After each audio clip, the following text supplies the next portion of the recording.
calm as they seem today, for centuries these shores have served as a watery grave for thousands of ships, and with them countless souls. I've come all the way out here to the Kent coastline to explore the ghostly tales of the souls lost to the Goodwin sands.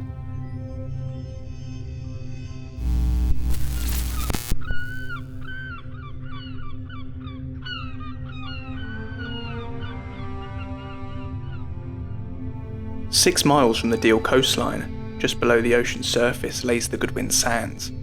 10 miles of ever-shifting sandbank, sat in one of the busiest shipping lanes in the world at the southern end of the North Sea. Today, lightships and markers serve as warnings of the dangers mere metres below the waves. But this wasn't always the case. Since the first recorded wreckings in the 1200s, upwards of 2,000 vessels have been swallowed by the deadly sands, though it's thought that the number is closer to 3,500. During the Great Storm of 1703, the sands were host to one of the deadliest naval disasters in history, as it said 130 ships broke up on the sandbank with the loss of 1,200 sailors. With such a loss of life, stories are aplenty of phantom vessels still sailing these shores.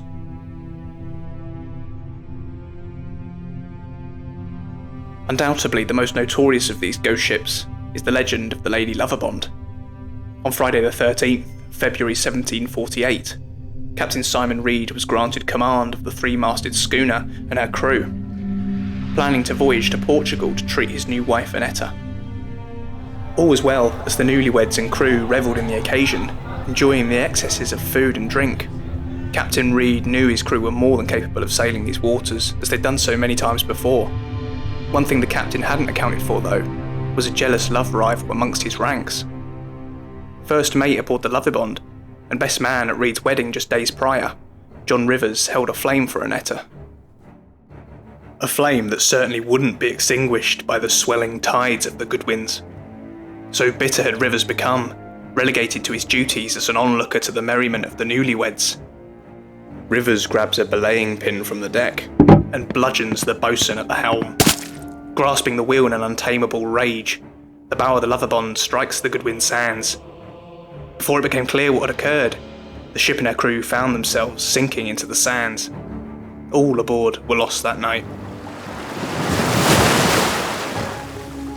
For 5 decades following, it was thought that the last had been seen of the ship. That wasn't until Captain James Westlake aboard the Eden Bridge recorded in his logbook a close encounter with a three-masted schooner, making note of the joyous sounds of a party right before the ship vanished before his eyes. Another 50 years on, bystanders on the Deal coastline reported witnessing the Loverbond once again wrecking on the sands as it had done 100 years prior. The most recent recorded sighting of the ghost ship was made by Captain Bull Presswick in 1948, adamant that he'd witnessed the vessel enveloped in a spectral green haze. The tale of the Loverbond, though a captivating one, has a distinct lack of evidence to corroborate the tale. There are no mentions of the vessel in contemporary media of the time, and any evidence out there has long been lost to the seas. Could it simply be a legend to warn of the very real dangers of the Goodwin sands?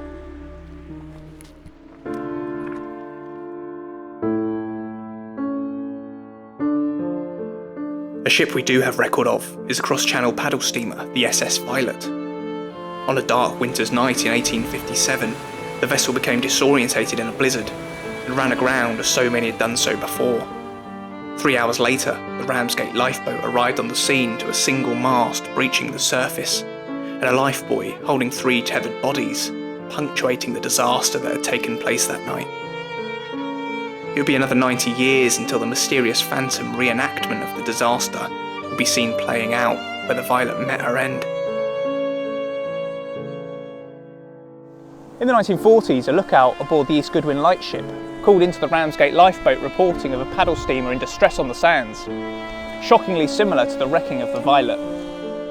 The lifeboat was dispatched with haste, though after an exhaustive search, no evidence of a wreck was ever found, no record of a paddle steamer ever sailing that night. When you consider the sheer number of souls interred beneath the Goodwin sands, the countless ghost sightings seem all but inevitable. Perhaps legends resulting from the many documented disasters, or just maybe perpetual phantoms of their traumatic final moments, fated to replay until their stories are uttered for the final time.